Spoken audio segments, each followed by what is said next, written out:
All right, so that is your franchise starting quarterbacks tier. We have one more quarterback to talk about. We can do this in, 1 minute? Tier 4, talented project. And so every year in the Chris Simms, it's a yearly tradition. There's always something that happens in these rankings that everyone talks about. And then they accuse you of being a clickbait artist, and so we've reached that point of the podcast here. Yes. And if you've been following along, if you know anything about the quarterbacks, you know what's about to happen here. Number 6, your number 6 quarterback, who has been basically number 2 for most people, most of the college football season. And there was even a time where some people said maybe he's number 1 over Caleb Williams. You have him as the number 6 prospect in the Chris Simms quarterback draft rankings, and he is Drake Maye from North Carolina. Like you said, tier 4, talented project, right? There's things you watch and you go, wow, right? And you go, damn, right? If you watch the highlight package, you'd go, whoa, right? And you did, actually. You told me that before the pod. Yes. You watch a highlight package and you go, wow, looks the part, got the prototypical size, right? And kind of got the look of a franchise quarterback. His wild throws are like, dang, that was awesome. And his wild throws are, they're like, damn, okay, right? Dang, okay, if you're Ahmed, dang, okay. But yeah. You're exactly right. If you saw it from that aspect, you'd go, whoa, bomb, perfect spiral. Woo, man, that thing carved through the air. That was special, right? Wow, okay, right? But I don't care what it is. You watch the best games in his career, right? Yeah, you'll see a few of those throws, but for every one of those throws, there's 5 of like, what the hell is that throw, right? There's no way evaluators, coaches, quarterbacks, any of that are going to be able to get behind like right now and Drake Maye and go, oh, yeah, he's ready to go. He should be the number 2 or number 3 pick of the draft. No way. There's too many things about his game that need to be polished, better, improved, whatever it may be, right? I think, where do I want to start here? Again, I think there's potential here. That's where it's tough. Right? It is. There's some things that I go, yes, but I don't think it's anywhere near right around the corner. This would be like, hey, he needs to sit on the bench a little bit. He needs to work on some real mechanical issues that he has, right? Going through reads, I don't think he's in the same class as the guys we've talked about, and I mean all of them. I think they all go through it and do it quicker. In the pocket, he is the worst in the pocket. The worst, right? I think there was a thing out there of like Drake Maye's not athletic enough, right? And I saw Tim Hasselback wrote or said something when I was watching on ESPN one day, and he's just going, that's ridiculous to say that. It is ridiculous to say that. I mean, the guy's got 70-yard touchdown runs in college football. He's a good athlete. Where he's a less than athlete for me is the hopping around the pocket thing, right? The feet are not even in the same class as the other guys. To move around, boom, boom, slide and find a place, right? And then let alone with that, he loses his base a lot. He goes Dorothy, no place like home, and taps his slippers too much. And even when the pocket's clean or even when he's moving. And that leads to more moving parts when you throw the football, right? So there's those issues, okay? He then also can leave the pocket too early. And I know he didn't have great protection, right? But neither did Caleb Williams, okay? And I saw him still hang in there and not see ghosts and not just get out of the pocket for no reason, right? So there's a little of that in this game, let alone the biggest thing is the amount of what throws, how did you miss that? How was that ball not even in the vicinity of the wide receiver? And within that, there's mechanical flaws that lead to that. He locks out his front leg. He has a thing where he likes to point his toe at the target and his front leg will lock out, right? That is very rare to find throwers that can do that and be consistently good with that mechanical flaw.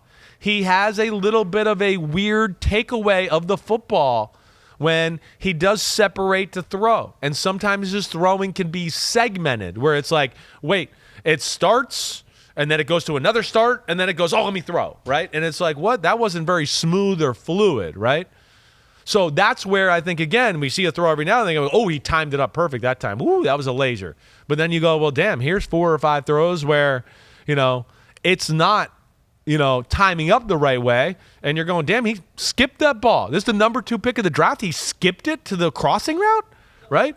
He skipped the 10-yard out route, right? Like that, there's no way. There's no way. And after that, even too, like you heard me say, I think before, the completions for the most part are not even the way you like them. There is way too many completions where throw the ball accurate and the guy's going to run for a lot of yards. And it's fall to the ground. It's turn around and let me try to catch it behind me. I'm wide open, but I'm jumping up to catch the ball in the air. There is way too much of that. It is not nearly enough pinpoint throwing, natural throwing in that department to be in the conversation. And this is where it's so fucked up, right? Because Drake Maye didn't do this. These are people, in my opinion, who made qualifying statements that aren't qualified to do that too early on in the process. And now they've built his brain up and his whole camp's brain up to it. He's the second pick in the draft, right? I mean, you heard last week there was already, I talked about it on Monday. There's already a number of people in the draft community where Drake Maye dropped because they talked to people at the NFL Combine and they were like, are you kidding me? No, Jaden Daniels is better than Drake Maye. Come on. There's nobody in football that's going to watch this. And again, I know people got their thoughts about me or whatever else, but I can promise you nobody is going to watch film of Drake Maye and even have it in the same stratosphere as Jaden Daniels or Caleb Williams. Not in the same stratosphere, nor in the other 3 either, honestly. Right? Again, taking advantage of what's there to be had. It's kind of 50-50, right? Then when there's nothing there to be had, okay, every now and then there's a wow throw like we said and all that, but a lot of times it doesn't result in anything when nothing there is to be had, right? I do like his running. When he sees a lane, he can run and go, right? And when he does put it together, there are some impressive balls, but it's too few and far between, right? Did I say exactly that right? Right. Somewhere yeah, there. Eventually right? You got there. I got there. That, for me to say, this is a top-tier draft pick, this is a top-tier thrower of the football yet, right? This is a guy who needs a little time to work on some things in his game. So he is, 21 still. Yep. So he's young, and you look at the good things that this young quarterback does, and you go, wow, that's amazing. Yep. So I knew this was happening. I knew this was coming, so I was like, I better open up PFF and look at some of these plays with my own eyes. Yeah, I'm going to go outside of the highlight film. Right. And so, again, like I said, his best plays are like, that's amazing. Like I saw one 50-yard throw off one leg versus Minnesota rolling out, and I was just like, that was awesome. Exactly He right. has this like 8-yard pass versus Pitt where someone's hanging onto his body and he throws it with his left hand. It's like, dude, this guy's a monster. But then you look at his negatively graded plays, and there is not a bigger gap between any quarterback, I think, that I looked at whose positive plays and negative plays, there's such a separation there. And it was like the NC State game, I think it was. It was almost like he didn't know where his wide receivers were going. It was just like he was so out of sync with that game. And so is that what's happening here in your mind, in your opinion, is that people are becoming so infatuated with the good that they're not evaluating it correctly on the bad? Or what's happening here? I think so. I think it's a little bit of everything. Like, right, he's got the personality of a franchise quarterback. He's got the look, right? He's got the athleticism that we look at to go that's necessary. And then, the stats are good for the most part, right? And there's some highlight throws, so it must be. Right. But I think the more and more you unpack it, you start to go, wait, there's a little sizzle here and there, but the meat and potatoes ain't very good all the time. It's not. And I think that's where, yes, it's a little misled. Hey, they were exciting. They've had some talented guys down there in the few years past. They throw the ball a lot. They've been in some big games. He's put up some big numbers. I think all of those are probably reasons why he's there. But like you said, the game is not going to be about like, oh, can we hit that one deep throw twice a game or whatever? It's the NFL. The game is about 10-yard completion, 15-yard completion, 20-yard bullseye, right? 8-yard bullseye. Ooh, screen bullseye. I mean, screens are all over the place with him, right? A wide receiver screen, it's guys turning around doing whatever all the time, or it could be incomplete. Right, so he might make a highlight throw, but you might be in 3rd and 12 and 15 a lot with him too, because he missed the first and second down easy completions to be had. Right, so that's where it needs work. I would love to see him go somewhere where he can sit behind a guy and work on some of these things. There's unnecessary pitter-patter by his feet in the pocket at times, right? Unnecessary movement in the pocket like I talked about. He needs space as a thrower.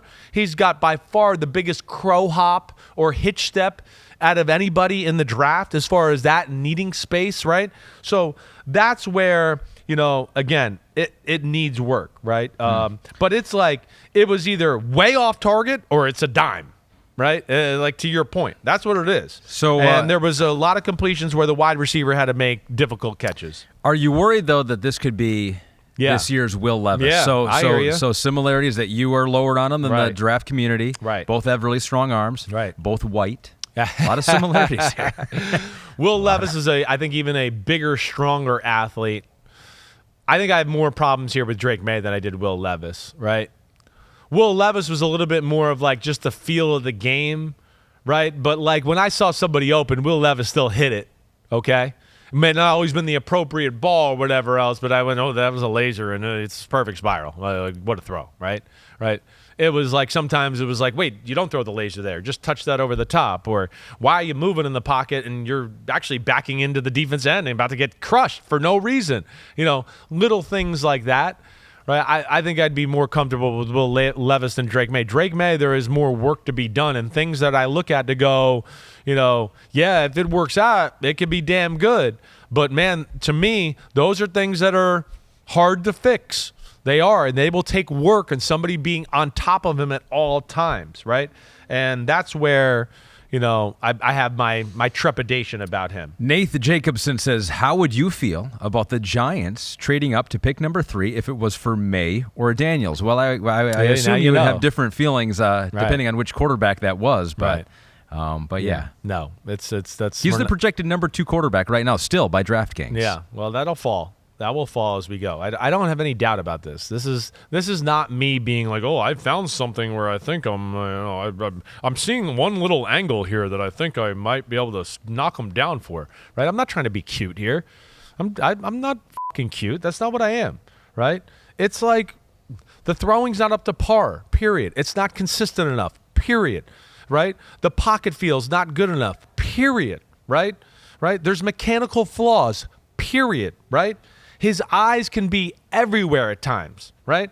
He had plays where I was like, he looked to the left, he looked to the right, he looked back to the left. It's funny. Yeah, it's funny you say that because it was like I wrote that down. It almost looked like he was going first read, second read, then back to the first read. It was like frantic moments. There's in a the lot pocket. of that. To which again, I don't know, and I don't know how he was coached or whatever else, but when I see stuff like that, I know I've been in that situation, and that usually means like, wait, I don't know if I'm protected, right? Or, wait, I can't remember the rules of this play and where the hell I should be at, right? And then those are things, again, it needs to be worked on, right? And, and out of all that, like I said, the space he needs, he has the slowest release of all these quarterbacks that we talked about.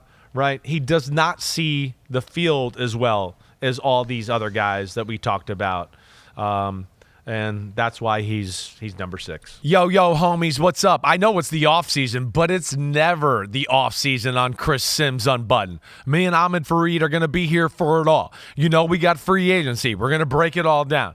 The draft, the rankings of positions. Of course, we're going to unpack it all. Hit subscribe, get to my free agency reactions, 2024 draft rankings, and more. Thanks again for watching. Peace out, homies. See you soon.